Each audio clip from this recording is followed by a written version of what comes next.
Todavía no hemos logrado la democracia. Yo diría que si no fuera por ciertos vientos que vienen soplando desde Europa,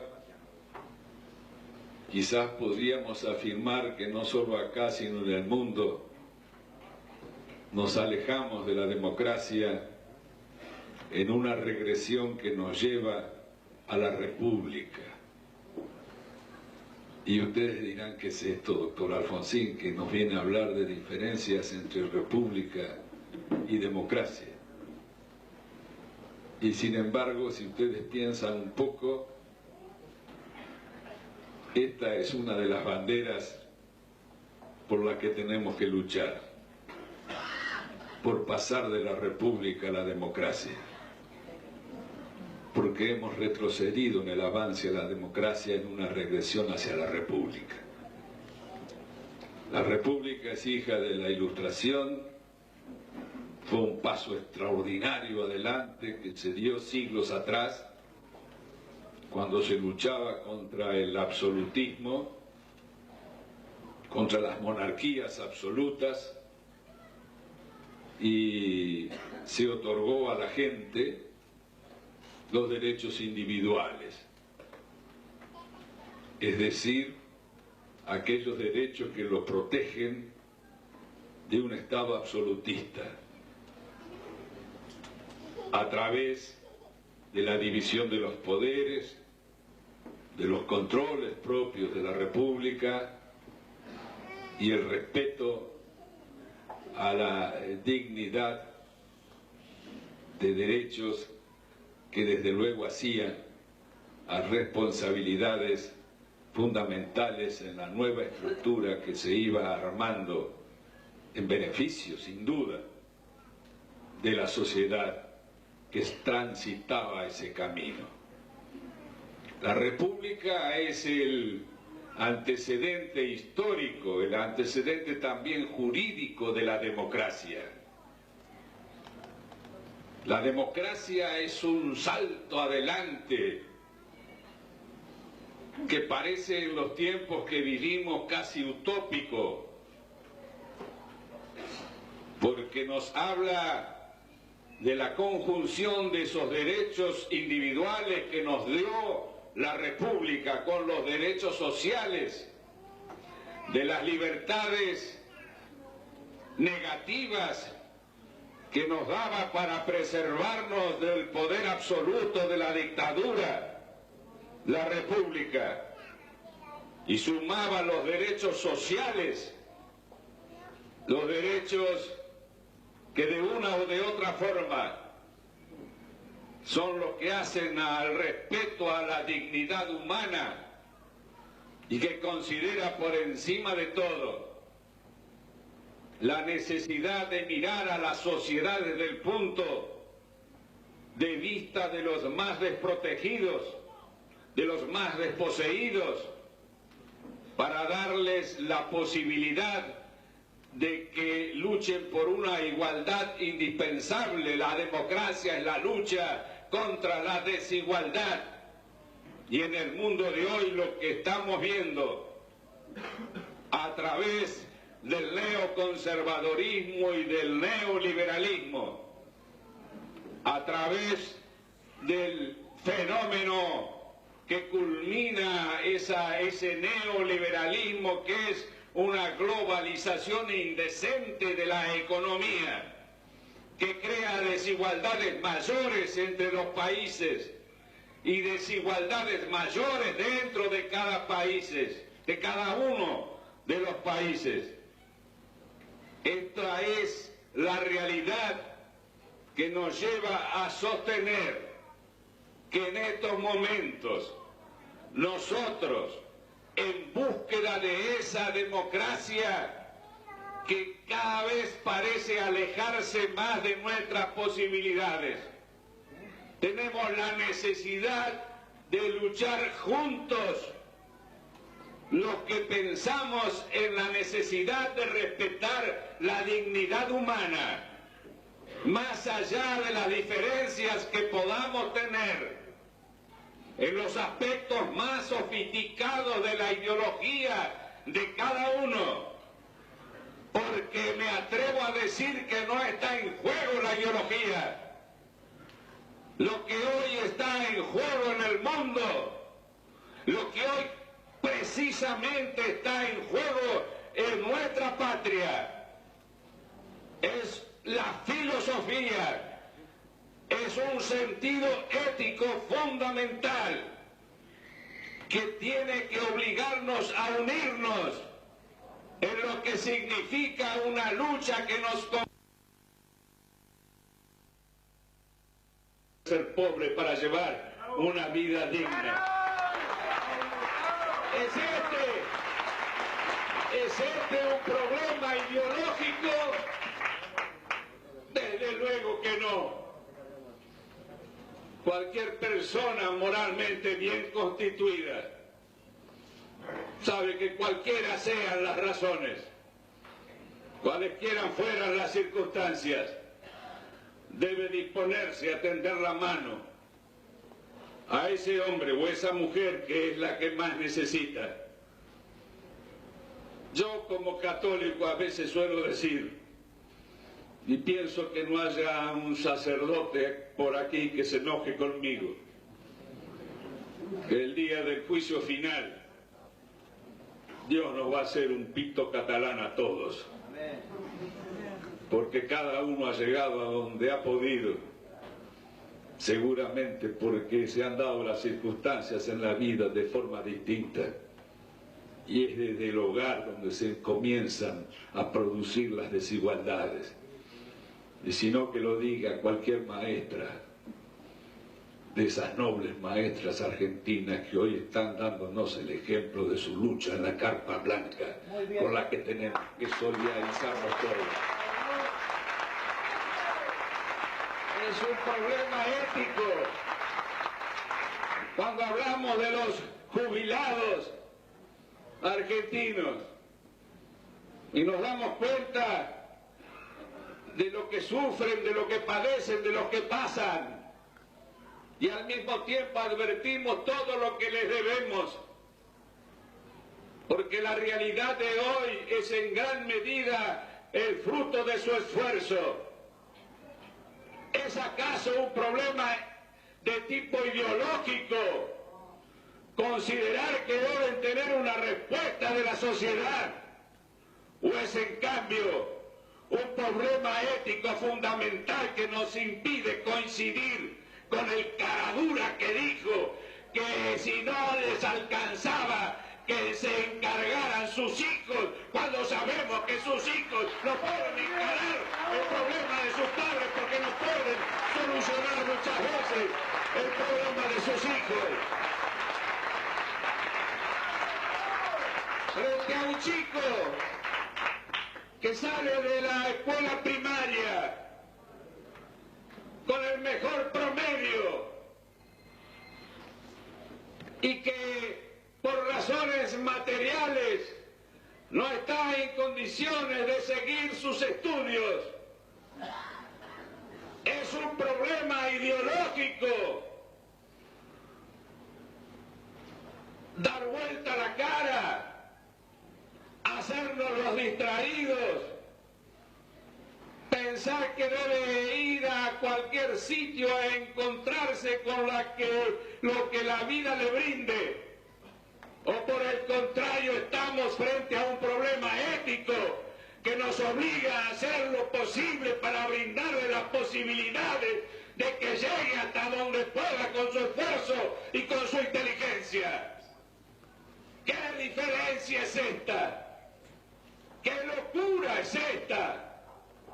De querernos hacer pensar de que la manera de marchar hacia adelante, hacia el progreso, de construir nuestro futuro, es a través de la creación de una sociedad insolidaria, olvidando valores fundamentales que hacen a la relación indispensable que debe haber entre los seres humanos en cualquier sociedad. Frente a todo lo que estamos viviendo en la Argentina, frente a todo lo que vemos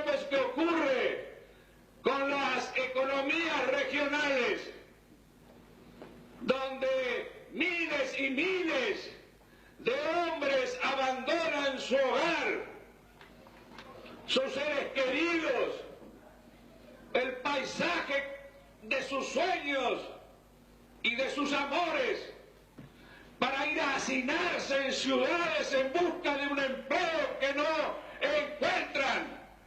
Procurar el salvataje de esas economías regionales es acaso un problema ideológico o es un problema ético fundamental de los argentinos.